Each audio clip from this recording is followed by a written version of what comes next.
morning we'll have the opportunity to introduce James Bowen. James is a member of the class of 1995. While at Southeast, he was involved in the following activities: men's volleyball, tennis, and the National Honor Society. James was educated at Nebraska Wesleyan University in 2000, where he received his Bachelor of Science in Computer Science and completed the Executive MBA program from the University of Nebraska in 2013. James is one of the founders of 5'9's Technology Group, which has been recognized on a local, state, and national level in not only their industry, but across all industries as being one of the fastest growing companies in the country. 5'9's Technology Group is a technology solutions provider that is focused on providing IT services to clients such as network, securities, design, and systems administration for large and multi-office businesses. They were in Lincoln, the Chamber of Commerce Small Business of the Year in 2007, and has also been on the prestigious INC 5000 list for the fastest growing companies every year since 2009. James himself was named the Small Business Administration's Nebraska Small Business Person of the Year in 2010. James has certainly had a positive impact on the Lincoln community.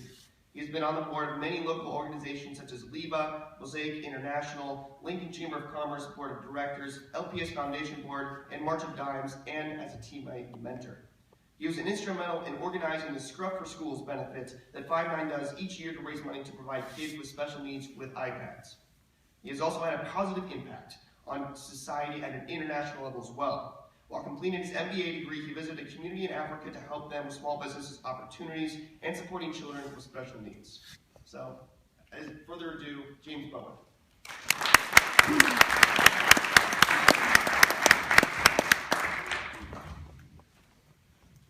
Hi. I haven't had these lights on me since Night of Nights in 1995, and it feels good to be back. I'm going to tell a lot of you how the world really works in a moment, but first, I'd like to take this moment to embarrass my wife. To prepare for this, what you have to do is you have to reflect on how things were in Southeast. So what we did naturally was go out and hunt for the yearbooks. And we put those on the counter and we started looking at those together. And I don't know if you guys still do it, but when we were there, everybody would pass them around and people would, they'd sign them and put things in there. Well, Michelle was supposed to be helping me investigate so I could be reminded of everything that happened and what was going on at the time. And when I looked over, what I found was that she was busy reading all of the little love notes from my ex-girlfriends.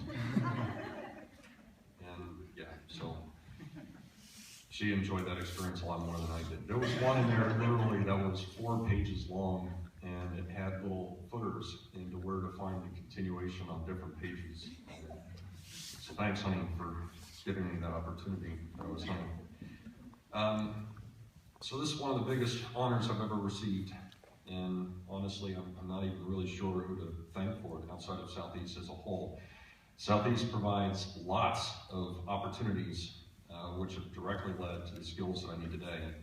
Back in 93, 94, 95, and yes, I realize that's before any of you were born, when I was here, we were awesome. I'm sure you're awesome today, but back then, Southeast was truly amazing. We were winning state championships in almost every sport. I think we had 10 or so in 1 year, all except for tennis. I played tennis. We had a hard time even getting cheerleaders, not cheerleaders like a group. We had a hard time getting any of them to show up and watch us. It's a great sport, just nobody sees it. I was also in Ars Nova, awesome group, and I heard them yesterday. They're still kicking on. Night Sounds, Night of Nights was great. A production of Pirates of Penzance we had, a lot of fun. And those kind of activities, the extra ones, they do more for you than you think. They're the kind of things that lead people to being pretty comfortable using a microphone, speaking in front of groups of people. They're the types of experiences that remove the people's natural, uncomfortable barriers that keep them from participating in board meetings and stuff like that. So if you participate in things like that, it goes a long way towards building your confidence and allowing you to to be more of a leader in whatever you do later on. Now I'm going to take a little bit more serious approach. This is the real world stuff, but somebody's got to tell it to you. You have it really great right now, even though you don't fully appreciate it. High school marks the end of the world where practically everybody in your world is invested in your success. Your teachers care about you, your coaches care about you, your counselors, your principal, everyone cares about you and will push you along on your pursuit of graduation. And this school, and even the entire school system, is measured by it. Their success comes from your success. The entire system is designed in your favor, and it's free to you. You'll find out about property taxes later. But the point is, you're never going to be in a place like this again.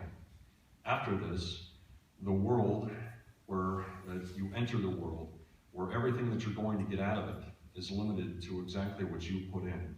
You, yourself. It's very different. In many ways, that challenge is exciting, and sometimes it can be a little bit frightening. Don't get me wrong, it's fantastic, and continued education is always important. I completed a master's program just 3 years ago, and it took me to Africa and China in the same year. It changed my life. But to succeed and to reach your potential, you really have to become self-motivated by the time you leave high school. You need to start thinking about that while you're here, and you still have the full support that this great place provides you. Take time to think about your future before you get there. In business, we call that planning and strategy, and it's amazing how many people don't do it. So be one of the ones who does. Your teachers here at Southeast are among the very best that there are. Pay attention to what they say and talk to them. Actually talk to them as often as you can. When you leave the awesomeness of Southeast, do your future self a big favor and your parents, and try hard at whatever you do. In reality, it really doesn't matter what you choose to do or in the direction you choose to go. It doesn't. So don't worry about making a mistake, and don't use the current list of the highest paying jobs or the easiest jobs to get into, or the popular one now is the highest paying, low stress jobs out there. I'll save you the time to roll the dice. Don't pay attention to anybody else's list, and don't use that as your guide. Pursue what you're interested in, period. You aren't going to become an expert by taking classes alone. You become an expert on your own time. It's the extra effort you put into it.